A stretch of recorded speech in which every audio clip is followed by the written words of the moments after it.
შეუძლებელია რომ ზურგი ჯამთელი ჰქონდეს, თუ მენჯი არასწორად არის განლაგებული. ამ ვიდეოში მე გაჩვენებ საუკეთესო ვარჯიშს, რომელიც დაბეხმარება მთელი ზურგის გასწორებაში და შესაძლოა ერთხელ და სამუდამოდ მომიხსნას ეს ზურგის ტკივილი. თუნდაც დისკის თიაქარი, ართროზი ან საჯდომი ნერვის ტკივილი ჰქონდეს, საუკეთესო ის არის, რომ ეს ვარჯიში 1 წუთზე ნაკლებს წაგართმევს. ჩვენი ზურგის სვეტი იკავებს სხეულის წონას, მენჯზე დაბალანსებით. თუმცა რენტგენზე ასე რომ ჩნდება, მენჯი მოტრიალებით წონასწორობას გარდავს. და მენჯის ეს დისბალანსი შეიძლება გამოიწვიოს კიდეც მოკლე ფეხი ან სკოლიოზი. მოდით დავიწყოთ და გავიგოთ ნამდვილად არასწორად არის თუ არა შენი მენჯი განლაგებული. თუ ჭიპიდან გვერდებზე ჩამოხვალ, აქ იპოვი 2 დიდ ძვალს. ეს არის წელის, თეძოს ძვლები. ან როგორც ჩვენ უწოდებთ, მარჯვენა და მარცხენა iliakis ქედი. დადბი სარკის წინ და დააკვირდი, ეს 2 ძვალი ერთ სიმაღლეზეა თუ არა. შეამოწმე ეს ძვლები დაბალანსებულია თუ არა, ანუ ერთი მხარე უფრო მაღლაა, ხოლო მეორე შესაბამისად უფრო დაბლაა.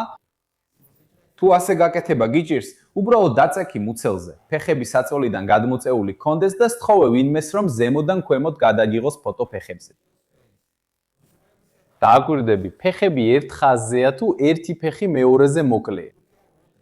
შეგიძლია შეადარო ქუსლები ან კოჩის შიგნითა ძვალი. და ნებამომეცი გაგაფრთხილო, ეს იმ ვიდეოთაგანია, რომელიც უნდა შეინახო, რომ ყოველთვის ნახო, როცა დაგჭირდება და გაუზიარო ყველას, ვისაც იცნობ და ვისაც ზურგის ტკივილი ან ფეხში გადამავალი ტკივილი აქვს. რა თქმა უნდა, ეხლა კი გაჩვენებ, როგორ გამოასწორო ეს და შემდეგ დამატებით გამაძვიერებელ ვარჯიშსაც დაგიტოვებ, რომ ეს პრობლემა აღარ დაბრუნდეს. კარგი? დაჯდები დუნდუნის მხოლოდ ერთ მხარეს. იმ მხარეს დაჯდები, სადაც თეძო უფრო დაბალია და ფეხი უფრო გრძელი. იმ მხარე, რომელიც გინდა რომ დაბლად ჩამოწიო, რომელიც უფრო მაღლაა, ან გინდა ფეხი გაწელო, დარჩება სკამის გარეთ. გესმის? ვარჯიში ამისთვისაა. დაბალ მხარეს სკამზე დააყრდნობ, ხოლო მაღალ მხარეს გაწევა, ხომ ასე? გონია რომ ამ სურათით მარტივად დავიმახსოვრებ. ეხლა გვერდულად შევბრუნდები, რომ ვარჯიში კარგად ნახო. დუნდულის მხოლოდ ერთი მხრით დავჯექი. იმ მხარეს, რომელიც გარეთ არის, ფეხს უკან წაიღებ. სანამ სასიამოვნო გაწელვა სიგრძნობ ბარძაყის წინა მხარეს, ან მაქსიმუმ აქ, თეძოს წინა ნაწილში. ეს ვარჯიში არ არის იმისთვის, რომ ზღვრამდე მიხვიდე. კარგი? გაწელვა რო დაიწყება, სწორედ აქ უნდა დარჩე. ეხლა ორივე ფეხზე ერთდროულად ძალას დააწვევ. შეინარჩუნე 3 წამის განმავლობაში და შემდეგ მოდუნდე. ამ 3 წამიან დაჭერასა და მოდუმებას 5 ჯერ გაიმეორებ. სანამ მეორე მხარეს გამოცდი, ოდნავ წამოდი ექი, იმოძრავე და დააკვირდი რა შეიცვალა შენ სხეულში. საოცარია ეს ცვლილება. თითქოს მენჯში ზედსასხამ, თითქოს მთელი ხერხემალი მოდუნდა. და თუ გინდა კიდე უფრო გააუმჯობესო, მაქვს ორკვირიანი პროგრამა ასეთი მარტივი ვარჯიშებით, რომლებსაც სახში შეასრულებ და ხერხემალს ყოველდღე უფრო გაიუმჯობესებ. ამ პროგრამის ბულს ტოვებ ვიდეოს აღწერაში. ამ პროგრამის ბულს ტოვებ აგრეთვე მიმაგრებულ კომენტარში.